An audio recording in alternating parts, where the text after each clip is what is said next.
We're live. It's currently Nick and myself. Let me see in the Slack channel. I think Faith just told me or told us I won't be able to make it for this meeting.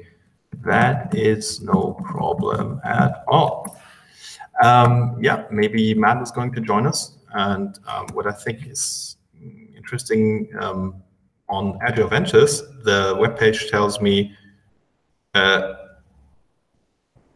event is starting in 1 hour from now. So Slack tells me it's starting now, while on the Agile event page, I can give you the link, Nick. It's telling me it's going. Saying 1 hour from now. I had Federico mention that to me a couple weeks ago. I think maybe with the time change, it doesn't keep track of it. Yeah, but the clock change was, I don't know, 3 weeks or 4 weeks ago. Yeah. And, last week, I know that on Agile Ventures website and on Slack, it was both the same. Now it's different. Odd. That is odd. It might be the reason why it's going to be the two of us. But let's see. Let's see who's going to join us. I don't pay attention to that events calendar, so that's a good thing. Yeah, and maybe we want to start with you because, again, I wasn't very productive last week because I was overwhelmed with my other duties. Nick, is there anything from your side, or have you been working on RFM? I have not been working on RFM. I've been actually working on a different project here for a local charity in my hometown. So my hometown. It's the name of the charity? No. So it's called. I think it's a nonprofit organization. It's like called Code for America. Code for America. There's even Code for Germany. Are those two somehow related? That's a good question. That would be interesting to find out. What's the website of Code for America? Oh, that's another good question. Let's see. I think if I have it, I think I have it right here. Yeah, it's just codeforamerica.org. I'll send it to you. Yeah, I see it. It's here. There's also code for .de, which is code for, plus the domain ending .de, which is the international code for Germany. This is I'm on a part of a local chapter, I guess you could call. So nice. Code for PDX is more, I guess, for my area. So yeah, I got involved in it a couple months ago, and I kind of fell into like a project manager / software developer position for one of the projects. So I've been busy with that, and then I've got school and work, and yeah, unfortunately, haven't had much time for anything else. But but I finish up school next week, so I'm hoping to. You're finishing up school next week. Oh, sorry, just for the winter. I see. Yeah, so for the winter break. Christmas holiday. Yeah, so I get a winter break coming up next week, and then and I'm finishing up a lot of stuff for this project, so I'll have more free time. Yeah, between Christmas and New Year's Eve, I'm going to be at the Case Communication Congress, and I think I gave a talk about RFM there last year, and let me see. No. Yeah, I think I will send you the link later. But probably I'm going to talk about Agile Ventures and how to do crowdsourced learning. I think that's very important to the crowd. It's the biggest IT conference in Germany for sure, and then maybe it's even the biggest IT conference in Europe. It's organized by also a non-profit organization, an NGO, which is called CCC, Chaos Computer Club. Originated in Germany, but now spreading across Europe, and they're lobbying for digital freedom, data privacy, free software, and so on, and security. Oh, that's awesome. Yeah. So, yeah. But I think Code for America and Code for Germany is not related in any way. Well, telling from the website, but I like that Code for America was apparently featured on, but they tell it on website, featured on NPR, which is really? Public broadcasting in the US. I think, is it true? Yeah, it is public broadcasting. It's really, I listen to we have a TV channel and a radio channel, so I catch the radio channel every now and then. It's really good. You got really good stuff on there. And do you listen to NPR regularly? NPR? Yes.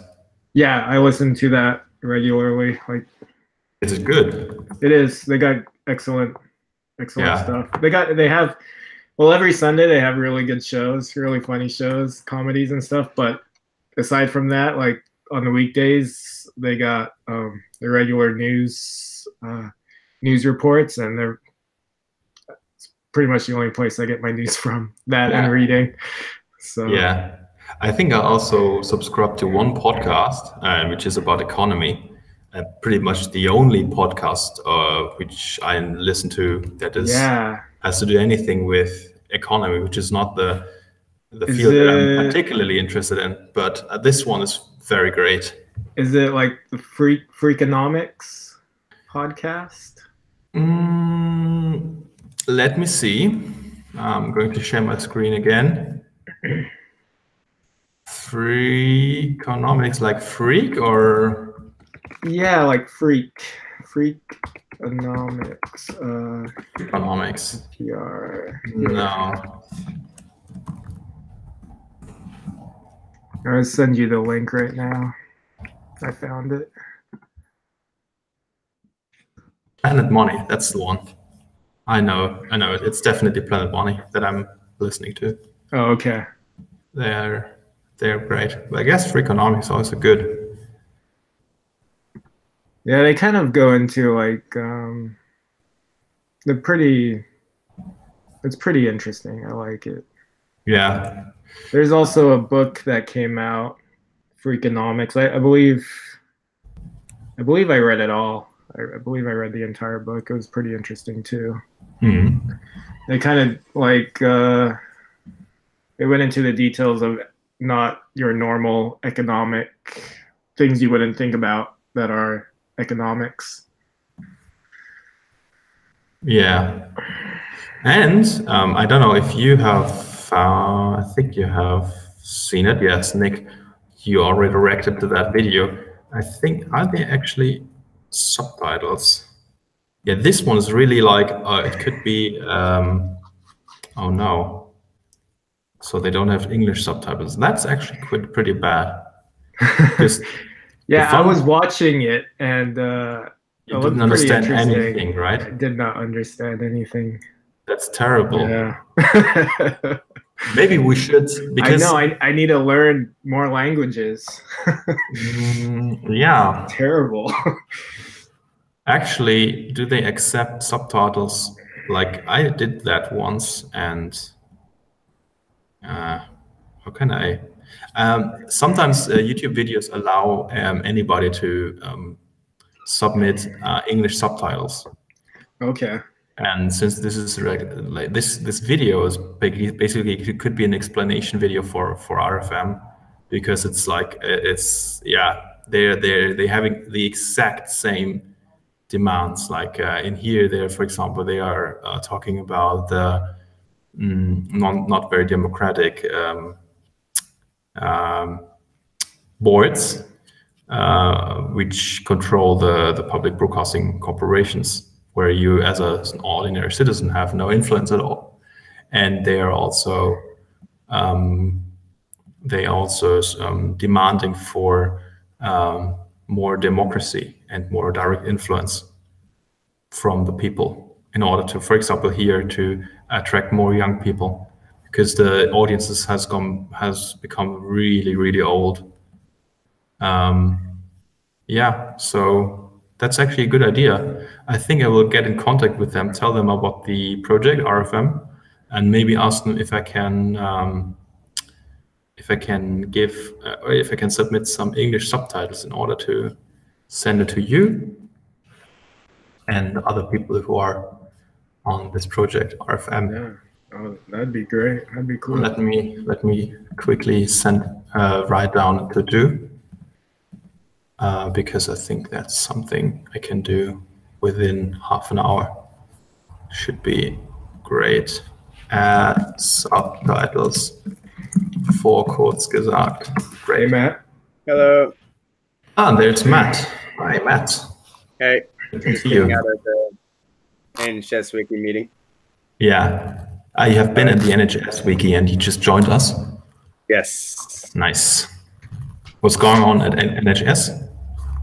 I mean, it's all going so fastly, so quickly now that we have our Docker file. We're doing like Docker deploys now.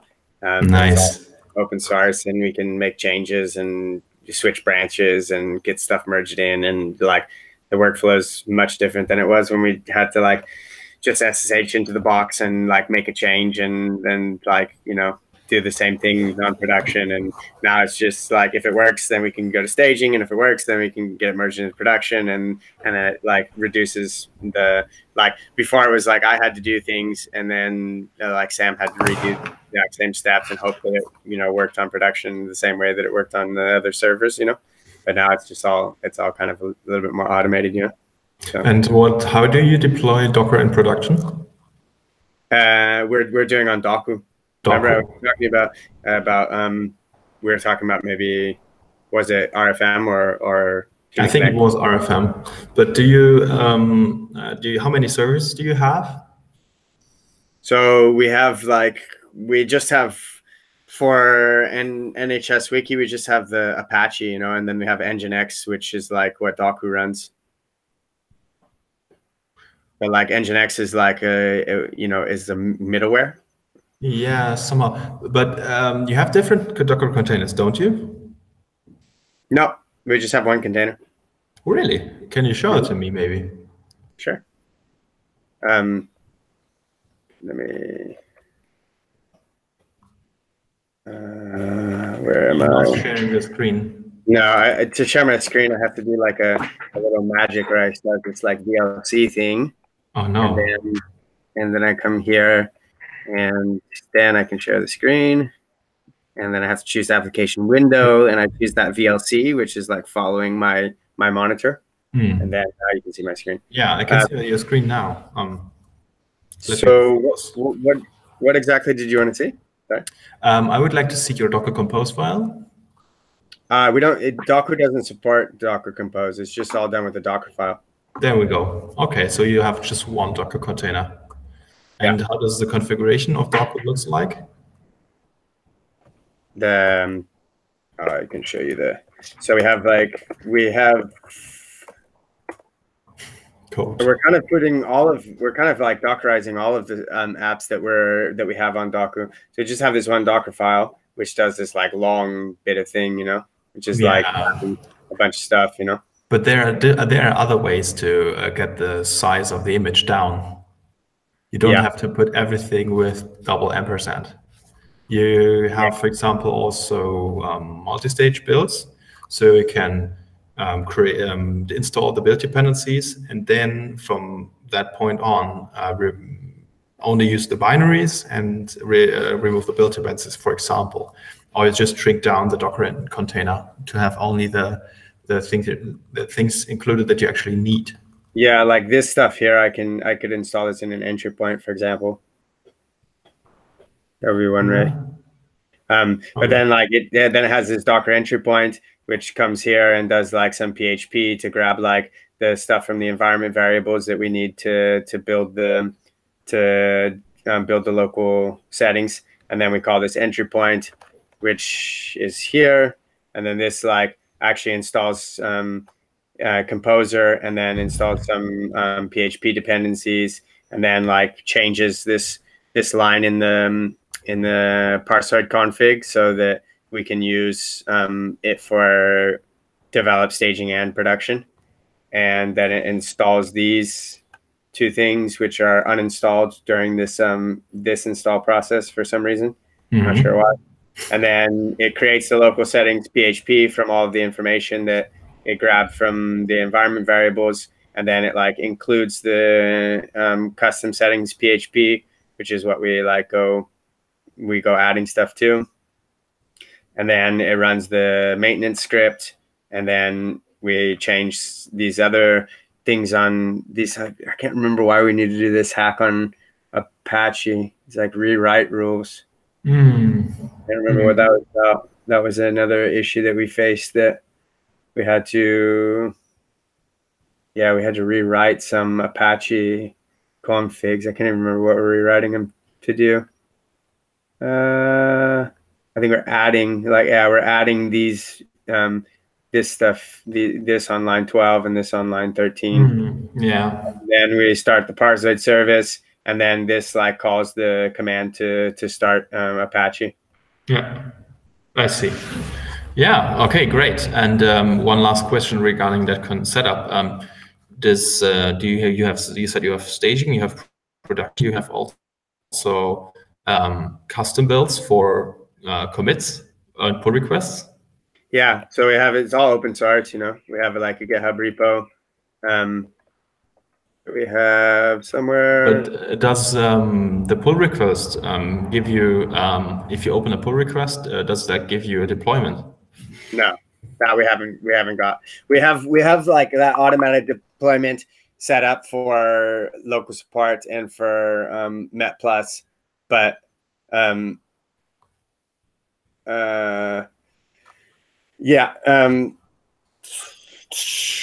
that when it passes the test, then it automatically deploys, you know.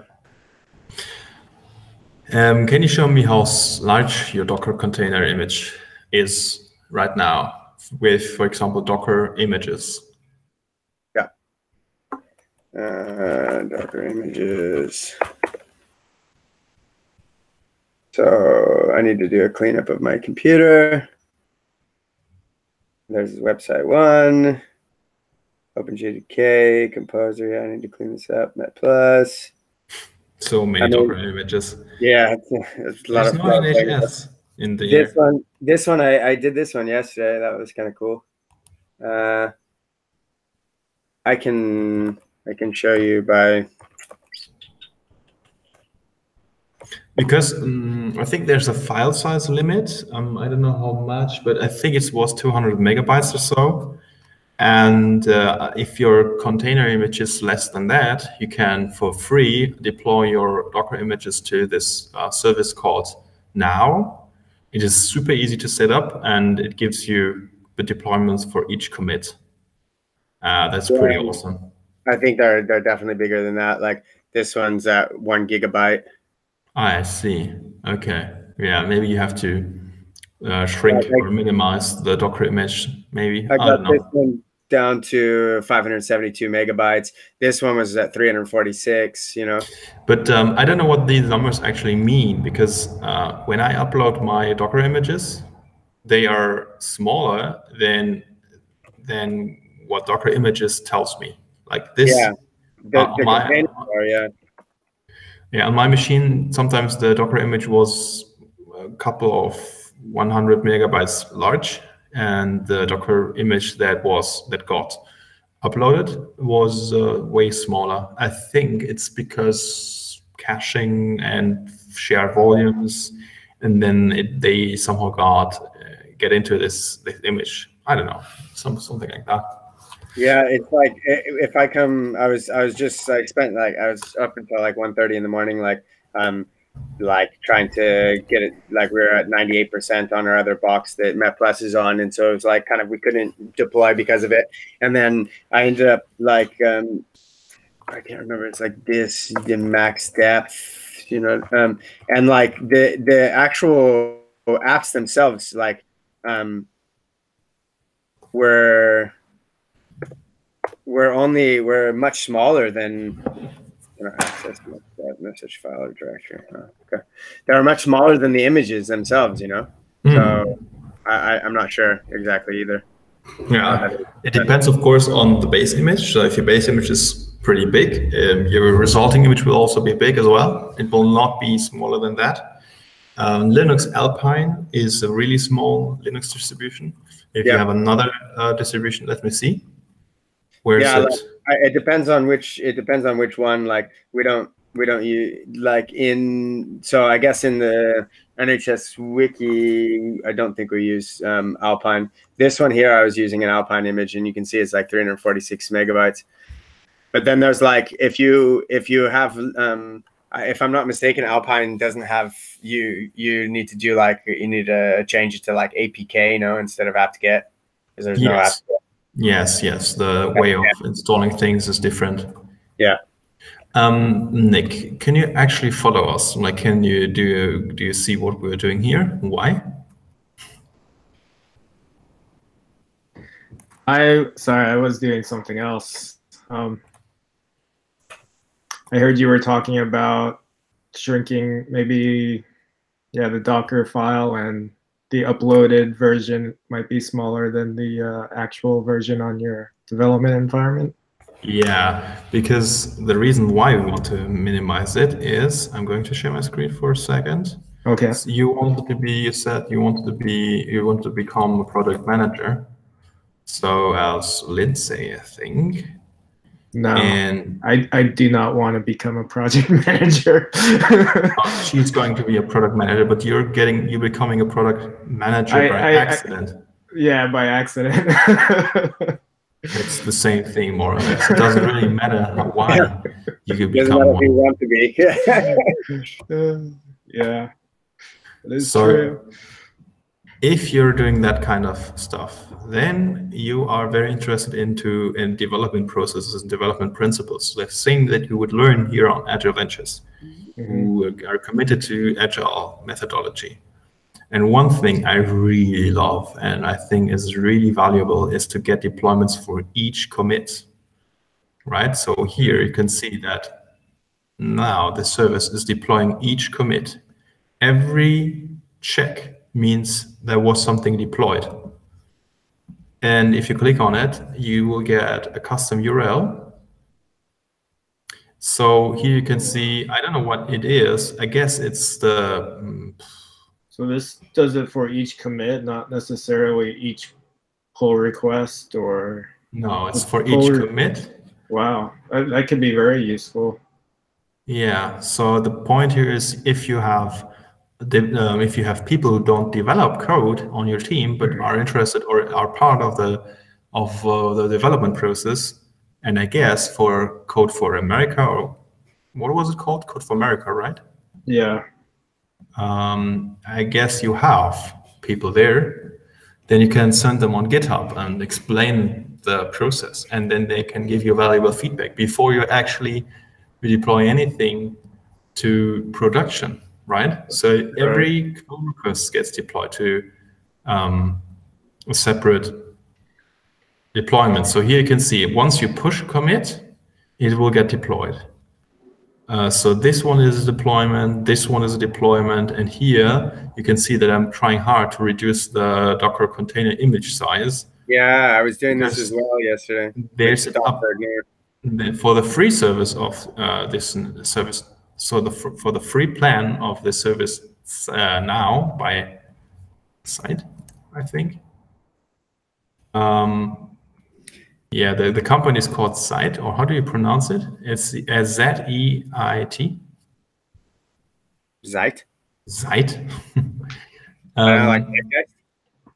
Yeah, they have this tool and they have a free plan, and the free plan has a file size limit of 200 megabytes of your Docker container. So I'm just telling Matt, if he has containers if he has just one container and the image size is less than that file limit, I would suggest him also to use that deployment, because it's so handy and convenient to have it have every commit deployed. Yeah. I mean, it's really weird because like here, like we saw the image sizes, right? And like HLP Wiki develop was like the largest image, but it's only when I do like this DUH max depth 1, it says that it's 14 megabytes. Yeah. So I don't know about that. Yeah, whereas DU means disk usage, and it's a standard Linux command in order to check the file size of a directory. So I always remember DU minus SH, which is the abbreviation for short, or summary and human readable, and that gives you a smaller fraction of the information and this file sizes in gigabyte and megabyte and so on. And do you know what DU is acronym for, or what is that? Yeah, disk usage. Oh, okay.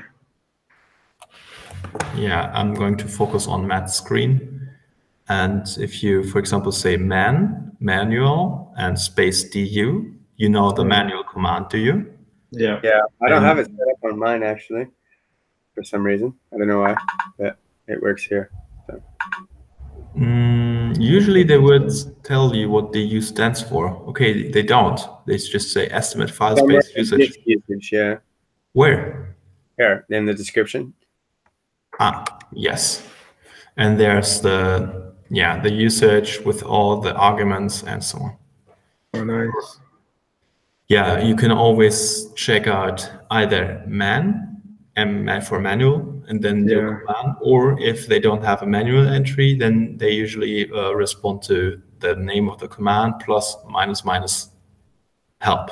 So any command with minus help has become a standard way of asking for the usage of a command line tool. Yeah.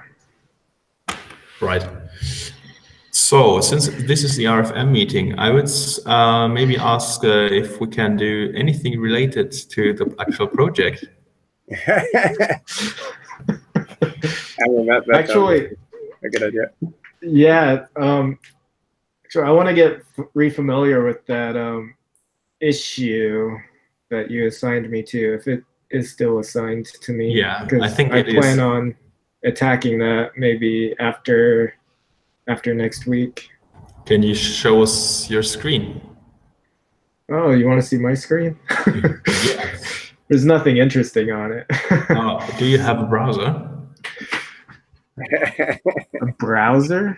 Yes. One of those late 20th century inventions. Huh? Yeah. If you have a browser, then you have you know Bash, and you want to say mitbestimmen. Mitbestimmen. Yeah, which sounds very correct, but this sh and t sound, they go together. It's the st, which is sht, and that's the tricky part for English people, English-speaking people. It's like Stein, but in German we would say Stein. Stein. Yeah. Stein. Exactly. Mitbestimmen. All right. And this is the issue. Yeah, and you're assigned, as we can see in the top right corner. Broadcast, yeah. So the problem is, if you go on our production side and try to create a broadcast there and don't add a URL, then the system will not let you create a broadcast. Okay. This is not the intended behavior. We want to allow for broadcast without a URL, right? Okay. So the URL is usually public broadcasting is made for the public, and they all have their own website. If they don't have their own website, at least they have a sub page on one of those public broadcasting corporation sites. In German, we call it Mediathek. And there you should have a URL where you can go to and check out the latest episode of the broadcast, for example. But it's an optional information, and it's not. We cannot expect it to be there always. Okay. Right. And you can see that, first of all, the translation is missing. So that's actually very easy to fix. You just add some translations to the backend. So this translation is coming from the backend. Okay. Right. You can see something about active record in the missing translation. Active record is something that comes from Rails. Yeah. Can you see it? Yep. And so this has to come from the backend. There are a few resources that needs translation. So the backend responds with proper error messages. Okay. And the other thing is, and that's the important one here, is it's not, apparently you're not allowed to add broadcast without a URL. That's not what we want. Okay. And where are the translation files in a Rails app? And yes, so there's the internationalization guide for Rails. They will tell you anything about the translation files. Okay. But I can spoiler this one thing for you. They are located in the folder config. Okay. In locales. Locales. Okay. And there you go. All right. So if you click, for example, on DE, which you learned is the international code for Germany, then you see their errors, models, broadcast attributes, and something on line 13. And if you just add their broadcast URL, then you're done. Oh, okay. Another thing, so what else? Yeah, the validation, right. There must be somewhere in the model of broadcast, there must be some validation, which is preventing people from saving broadcasts without the URL. Have you heard about Rails validations? Yeah, yeah. They're pretty easy, aren't they? They make it, Rails makes it pretty easy, yes. Exactly. So let's have a look into model/broadcast. There it is. And look for broadcast URL. Yep. Validate broadcast URL should contain URL. That sounds like it. Yeah, let's look. We'll have a look into that. Yeah. There we go. So return unless broadcast URL. So probably the return unless broadcast URL should be the guard clause. So if you don't have a broadcast URL at all. Right. So what does return unless broadcast URL actually do, Matt? I have an idea what's the bug here on line 108. Matt, do you have an idea? I don't know if it's correct, but I have a slight notion. Do you say that in English? Mm-hmm. What might be the problem? Sorry, what was the question? What the problem with the question was if you, Matt, see the same thing as I see. I have a slight notion, and I want you. Maybe you see on line 108. Yeah. So you're saying that you don't want to. They don't have to put a broadcast URL, but yes. Right now it's like that guard clause is returning unless there is a broadcast URL. Yes. So it's not getting to the later. Like it's not getting to line 109 unless they have a broadcast URL. Mm-hmm. So perhaps it should be. I mean, the validation. If a URL is entered, perhaps the validation should just check to make sure it's of a valid format. Mm-hmm. Would that be appropriate? Yeah, so I think the validation does not return on 108. And that's why we get the error message. I don't know exactly. You have to check it. Okay. But I think the bug is that it's not returning from 108. Return false unless something like that. No. On Ruby, if you have, unless is if not. It's just the same thing. It's just a convenient way to say if not. Yeah, of course. And if you put in variables, and broadcast URL is a identifier, it's low-cased, and it's either a local variable or some identifier or some method. In this case, it's a method because it's the getter method of the broadcast, because broadcast URL is an attribute. So there's a getter for it.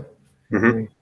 It is returning the attribute broadcast URL. That's it. And if you're trying to say something in Rails, so the front end is sending some JSON to the Rails backend, and then it's trying to save it.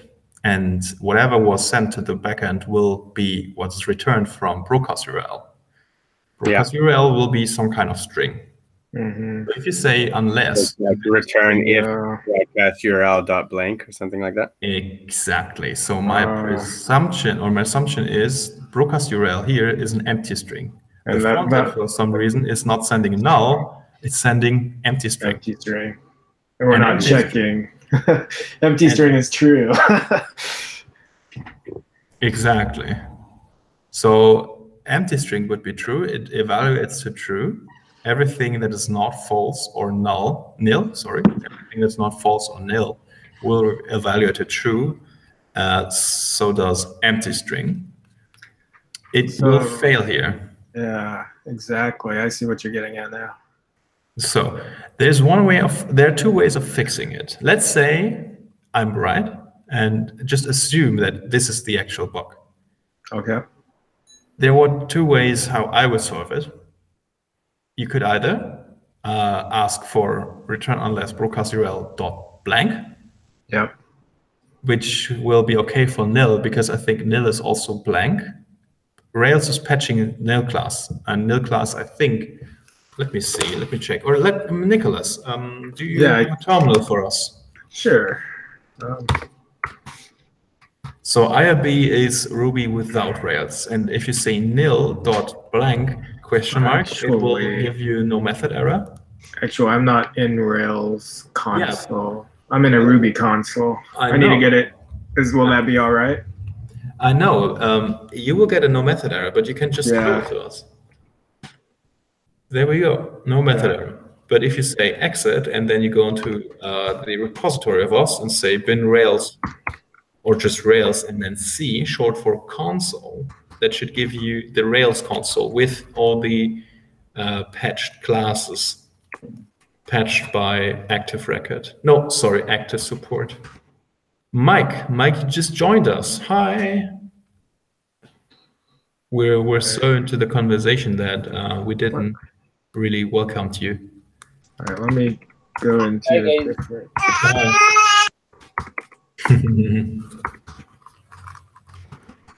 So, can you follow us, Mike? And we were just discussing potential error causes for that bug, or likely causes of error. Nil blank. True. Sorry, I didn't follow. Yeah. What did you ask, Robert? If you can follow us, if you just joined us, so do you know what we are actually talking about? Not really. Nicholas, can you please explain, Mike, what you're currently doing? Yeah. So just demonstrating that. Maybe related to the issue or the bug. Yeah. So on line 108 here, we're checking. We're saying return unless there's a broadcast URL. When the front end, like when a user submits the form, broadcast URL is going to be, if it's empty, it's just going to be an empty string. And even if there is a URL in there, it's going to be a full string. So either empty or full string. They both evaluate to true values in Ruby. So whether or not, so even if broadcast URL is empty, it's evaluating the true only. So line 109 never gets ran ever, because we're always returning. No, we're not returning. That's the problem. We want to return, but we're not. Well, on line 108, we're returning nil, right? Returns nil and skips the validation. Right. And that's what we want. But we see. Can you show me the error message on GitHub, maybe? Yeah.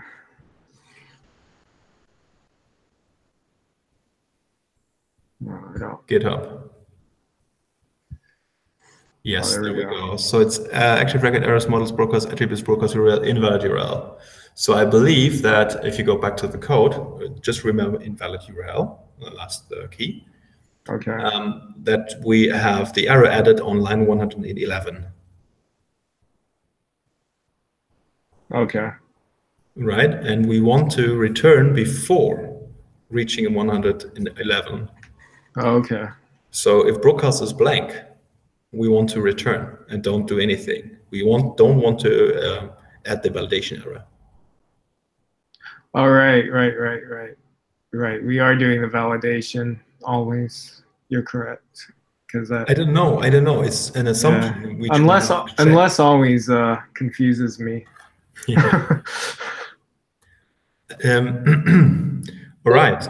Yeah, Mike, you want to say something?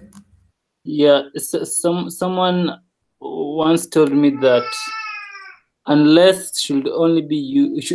It's normally used mostly when you're doing if not. So if you find yourself in a situation that you're going to write if not A, I think it's better if you do unless. Yeah. Yeah. So if unless sometimes confuses people, if you would write if, you can use if something is blank, then return. Then we want to exit. Yeah. So if that's the actual problem, if that's the bug, then you can replace unless broadcast URL with if broadcast URL dot blank question mark. Yeah. However, you have to check it, right? Yeah. It's just I'm believing that this is the problem, and it would make sense because when I was implementing this validation, I did not see the error, and I guess the front end, after maybe an update of Ember data, sends instead of null, it's sending empty string. Okay. That would make sense why the bug was being introduced by an update of a dependency of a package. Okay. I believe it. However, I'm going to show you, Nicholas, as a last step, how to properly check or reproduce the behavior. And that is with a Mike and Matt. What comes next? How to properly reproduce an error. Write a test? Yes, you are correct. We want to write a test for it. So, Mike, what does Nicholas have to check out? Which files does he need to edit in order to add a test case for broadcast URL?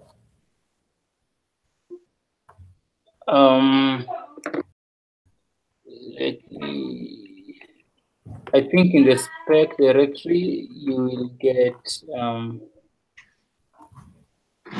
tests. Yeah, spec directory. In the spec directory, you'll find maybe a directory for that specific or a file for that. Let's have a look into the spec directory in the backend. There's spec, which is short for specification, and it's the default folder for RSpec, the Ruby specification, the Ruby BDD testing framework, and there's models. Nicholas, you have a great intuition.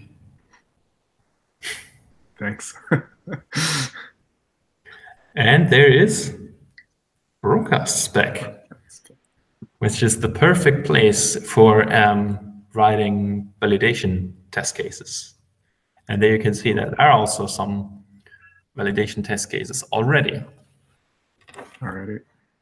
So you could, for example, then add the test case for hashtag, which is instance method, hashtag broadcast URL.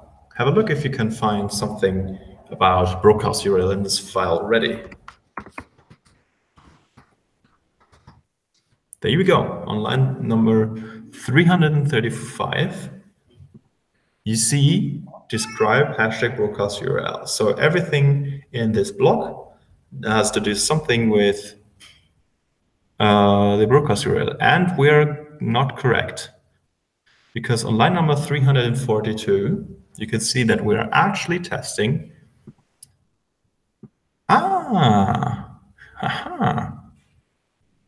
Well, okay, that's interesting. No. it could still be the problem here. So what does line number 342 and line number 343 do? Nick, what would you say just by reading it? So it looks like it's building a broadcast, and then you're checking to see, let's see, it is expected to not be valid. So basically a blank string is not a valid broadcast. And I would definitely open that file, and well, you can do that later, and do a git blame on it and see who wrote it, when, and check out the commit message of that line. Do you know git blame? Matt, Mike, or Nicholas? Yeah. I have on VS Code, they have like git lens as well that you can kind of see who did it. Smago added some broadcast URL specs.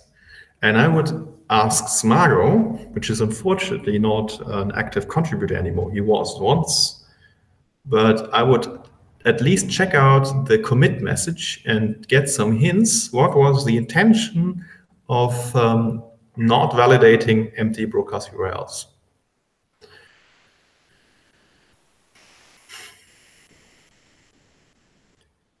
Because I cannot think of any good reason for not allowing empty strings.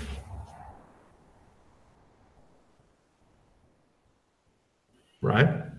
Yeah, maybe you want to ask him on GitHub and mention him so he gets a notification. It might be in here somewhere. This is the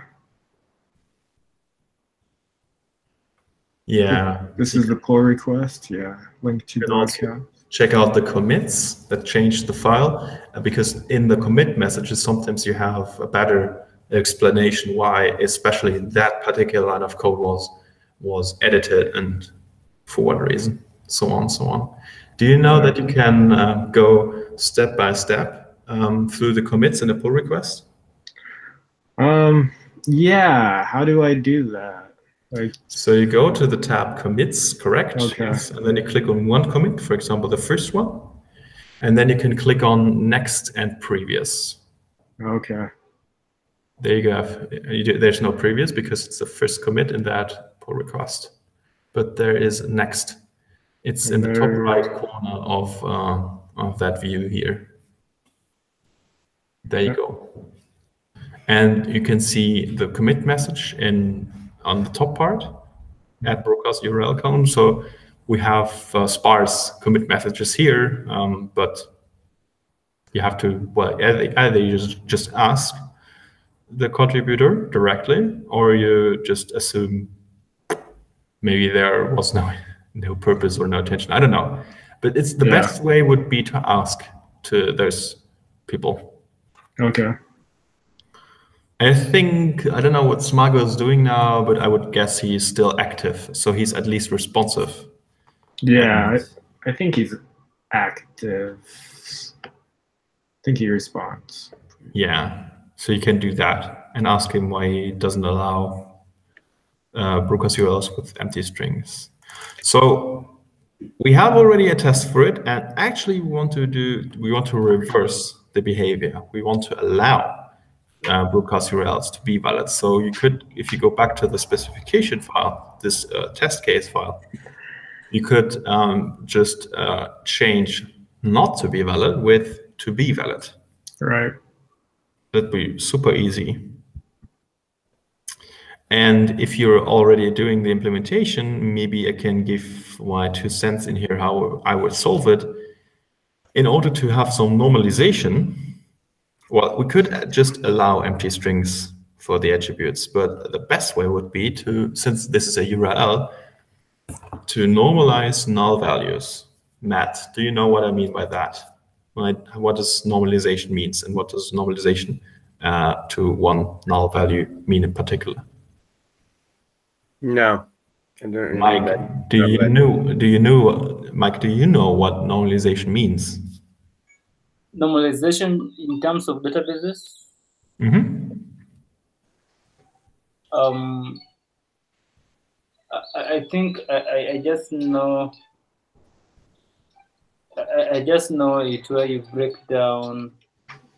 No, you're thinking too far. Not database. It's not normalization for databases. Normalization for values. Just values? No. Okay, so well, then let's check out normalization on our favorite search engine. DuckDuckGo. For example, whatever you like. You can also use Google. It's my Google all black and white. Normalization, statistics. Normalization. I think you have normalization in Wikipedia. That is databases. That's one way of doing it, but let's check out what normalization in general means. Okay. To make normal. Yeah. It refers to a process that makes something more normal or regular, more specifically. Can you scroll down to... Yeah, so what I'm referring to, okay, I wasn't specific enough apparently. What I was meaning is data normalization. Okay. General reduction of data to a canonical form. So what I mean with normalizing null values is to have one representative or one canonical form of a null value. We know we are expecting URLs in the attribute broadcast URL. Same with image URL. Everything that is not, well, you can tell from the value if that's a URL or if it's not a URL. An empty string for sure is not a URL. So my intention would be to normalize all empty strings to one canonical form of an empty state or a null value, which surprisingly we have in Ruby. There's nil. So the way how I would fix the bug is to normalize all empty strings before validating it to nil. To nil. Yes. Ooh. So simple. Does it make sense? Matt, Mike, and Nicholas. You mean convert the empty string into a nil? Yeah. I mean, I understand what you're saying. I'm just trying to figure out if it makes sense. Yeah, I think that you appended normalization to strings and nils. I think has thrown me inside out somehow. Yeah. Say it again. I couldn't hear that. Like the way you've combined normalization and empty strings and nils in one sentence, I think it doesn't make sense to me somehow. Yeah, so it doesn't make sense to you. So can you maybe explain what you would think that would make sense? Because normalization in terms of data is okay. What I understand is that what you normally do, you assign primary keys and then you have entities. Yeah. But you're in a different chapter now. You're talking about database normalization, which is very, very, very different from normalization or data normalization. Database normalization is something completely different than data normalization. It's actually, well, canonicalization. Yeah. Okay, so probably I mean that. So normalization is just an overloaded term and can have many meanings. And I'm apparently referring to canonicalization. Okay. Sorry for that. Maybe let me see the Wikipedia article. Is it actually the same thing? Can I check, Nicholas? Could you check for me, or can you show just the text? Canonicalization. So there's a process of converting data that has more than one possible representation into a standard, normal, or canonical form. Yes, that's what I mean. Yeah. Okay. Has nothing to do with databases in particular, or relational databases.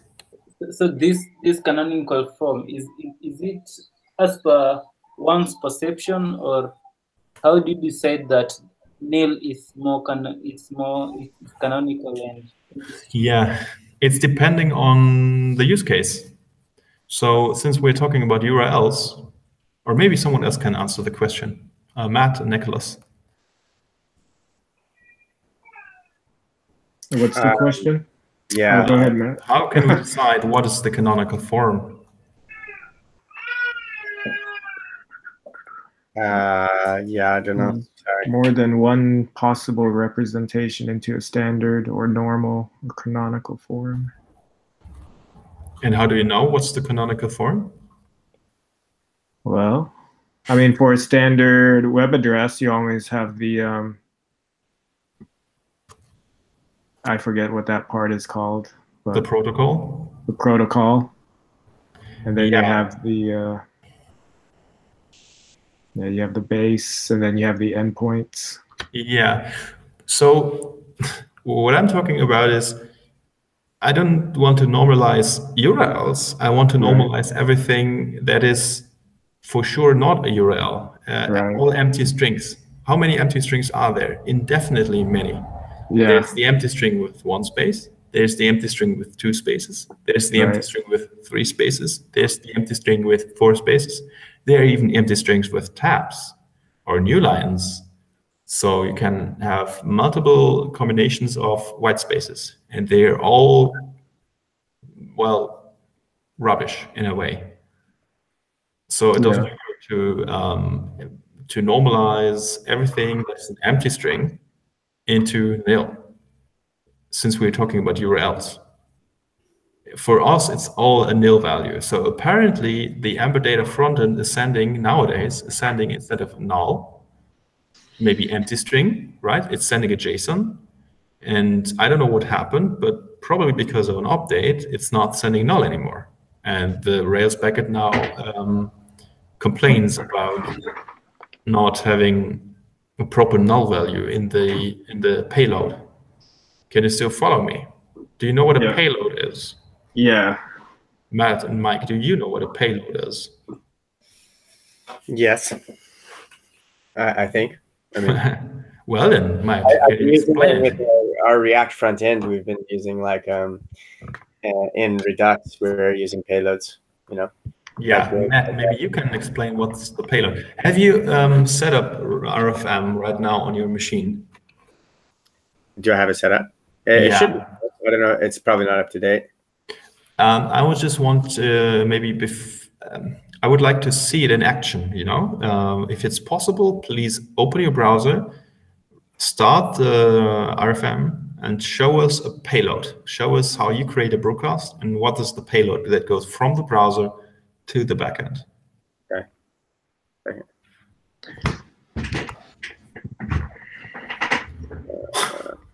Is it okay for you? I'll be right back. Yes. You're talking to me? Yes. I said okay to Nick because he's off for a minute. Oh, yeah. And I'm talking to you regarding the setup. Sure.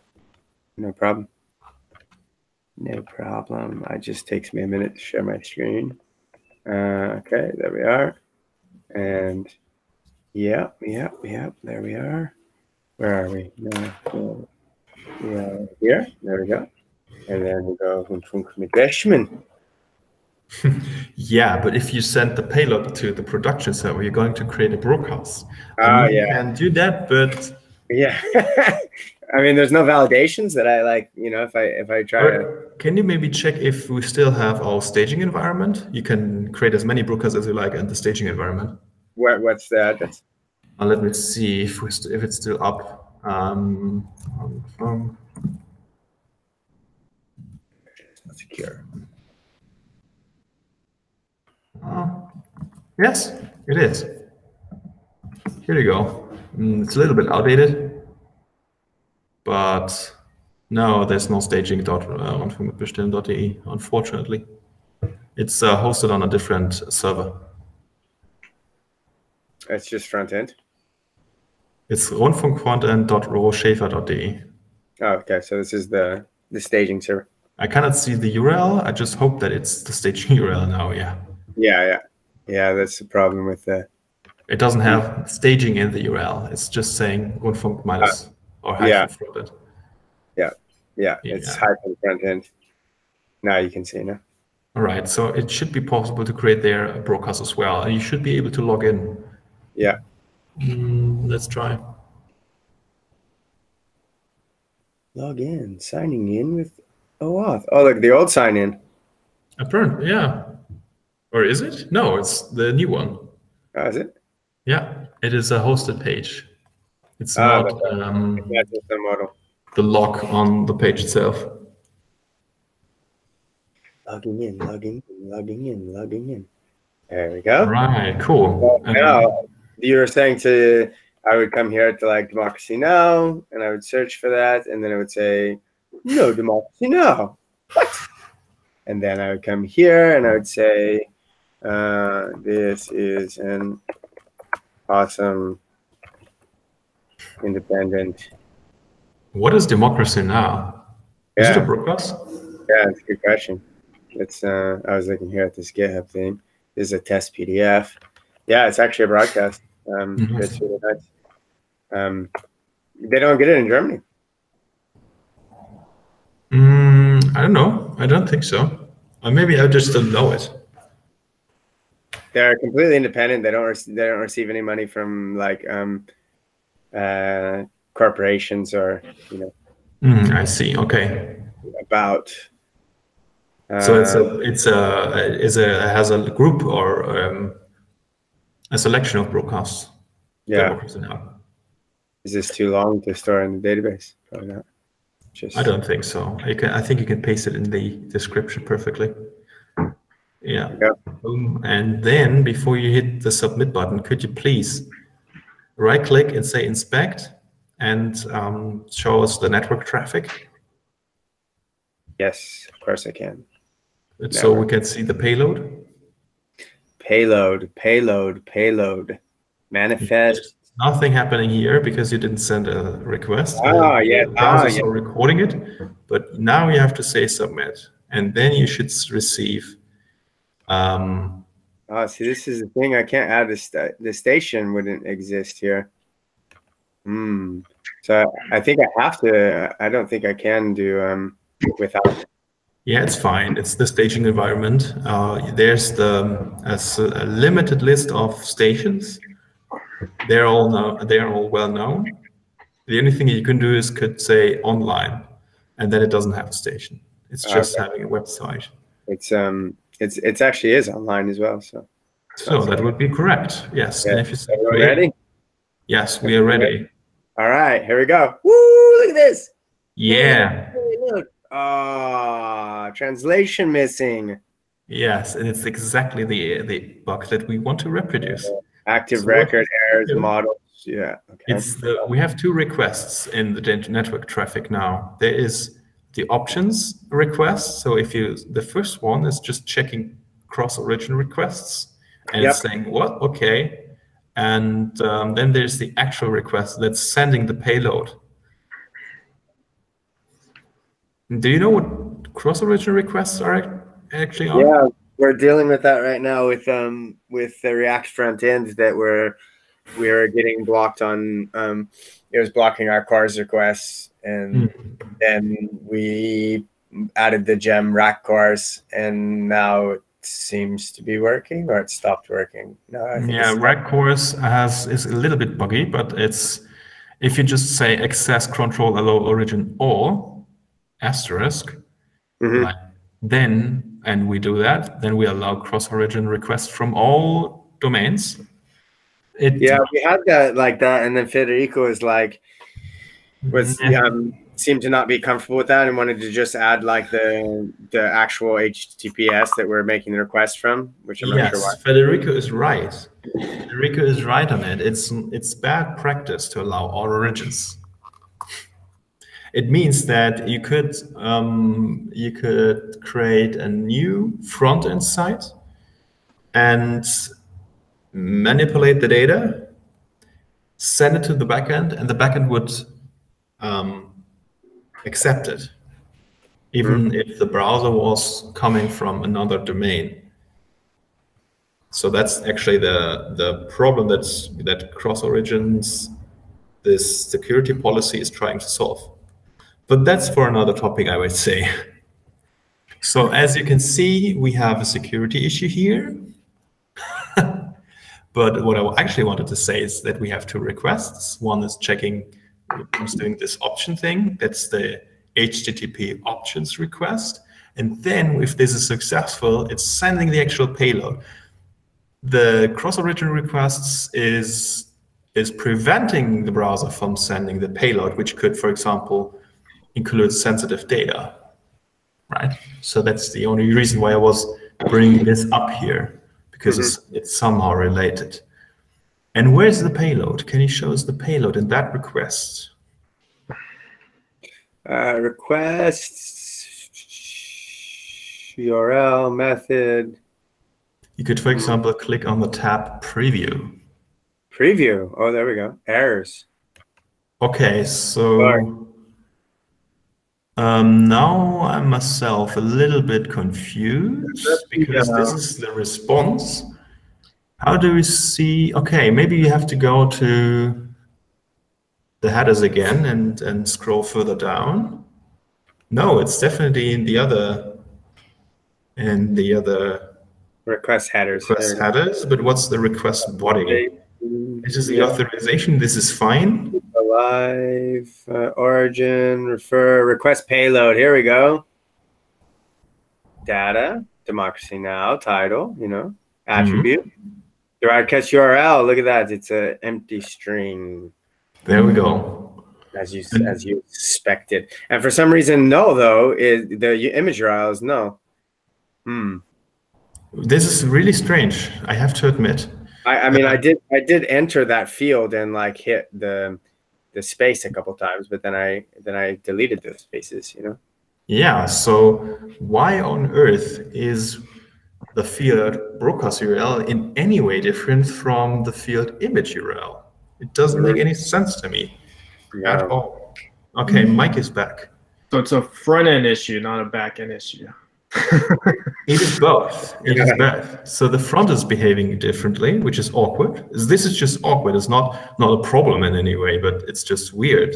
Oh, look, now the image URL is an empty string because I entered the field and then didn't put anything there, I see. Okay. So if I maybe if I refresh the, if I do the process again, but don't. Okay. Wow. But now everyone learned what is a payload. It's basically the package that you deliver from the browser to the server. And the server is unwrapping it and checking it and trying to do anything with it. So what we want to do before we validate what's in the package, let's do some data processing, right? So data normalization, right? Just remove the rubbish. Oh, look, saved successfully. What? So it's only when the bug is only when you click on the broadcast URL, but don't add a broadcast URL to it. I see. That is awkward. So that's I think if you look at the payload now, because I think the payload's gone. The payload's gone. Yeah, just too many requests. If you click on XHR, that is short for AJAX, HTTP requests, something like that. Then you filter the requests only for the HTTP requests that are going to the backend, the AJAX requests. There you can see that it's trying to get all the stations in order to show them on the drop-down menus, and it's also having the responses from the search, the broadcast filter stuff, and then there you should have the requests further down. So that sounds like sending to the backend.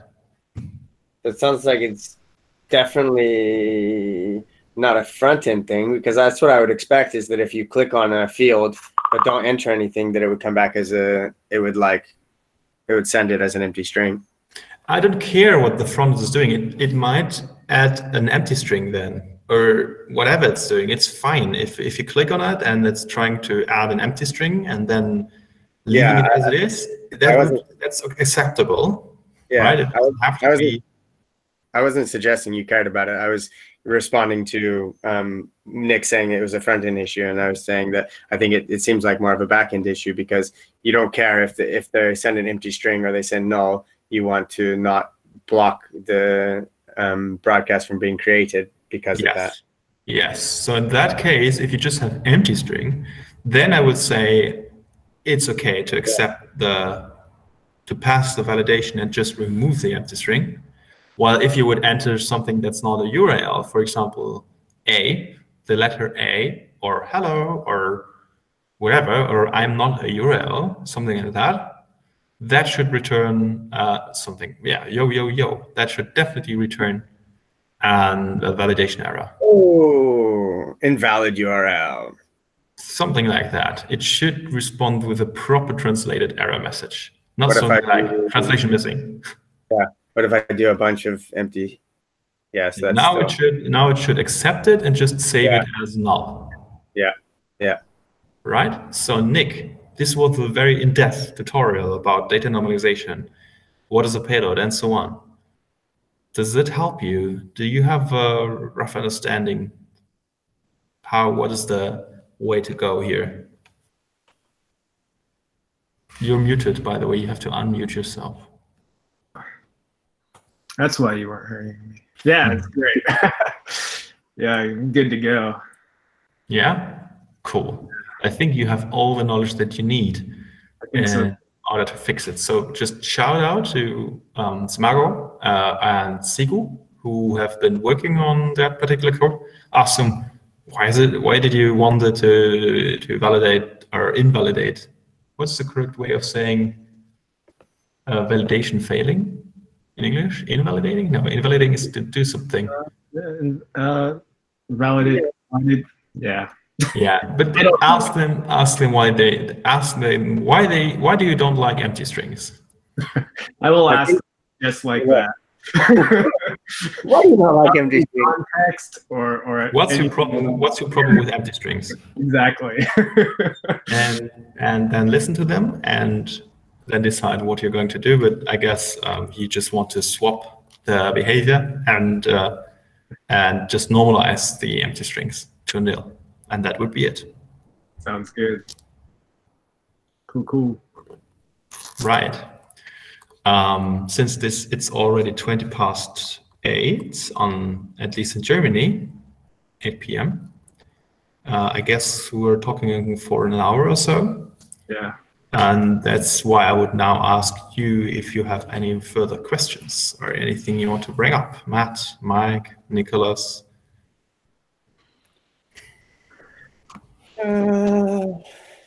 No, I as always, learn a lot when coming to this meeting. So thank you for that. I'm very glad about that. Mike, you have to stay on your toes, you know. Like, ask me a question. Like, ooh, I know that answer. Or, ooh, I was trying to do this DevOps task in the background. What did you ask? But yeah, it's good. I like it. Mike, anything from your side? Do you have further questions? Could you follow us? I think I was a little bit on and off. Yeah. I will rewatch the video. Just to, yeah. Yes. Yeah. The good thing about the recordings is you can increase the speed. That's what I'm doing all the time. I put the speed up to double the time, double the speed. And listen to me speaking very, very, very fast, or listen to anybody speaking very, very fast, and then the time that I have to invest into watching the video is divided by 2. It's just 50%. Can you even do that with when Sam's like on the video? No, Sam is talking really fast.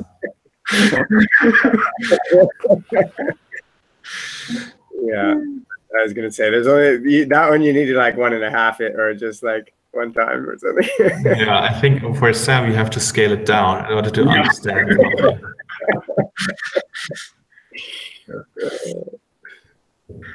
All right, Nicholas, there would be one last option for you now to speak up, or we're going to close this meeting. Oh, it was a great meeting. Thank you. You're welcome. All right. Well then, I would say this is it for now. And feel free to ask for pair programming I'm very busy at the moment. I really have a hard time finding enough available resources to work on RFM. But if you ask me for a pair programming, for example, I will make sure that we find a slot and do something together. Same thing applies probably for Matt and Mike. They're keen. Sounds good. Validation and translation stuff in Rails and so on. Yep. So you can work on that. All right. Well then, it was a pleasure to meet you all, and I would say see you next time. Thank you. You're welcome.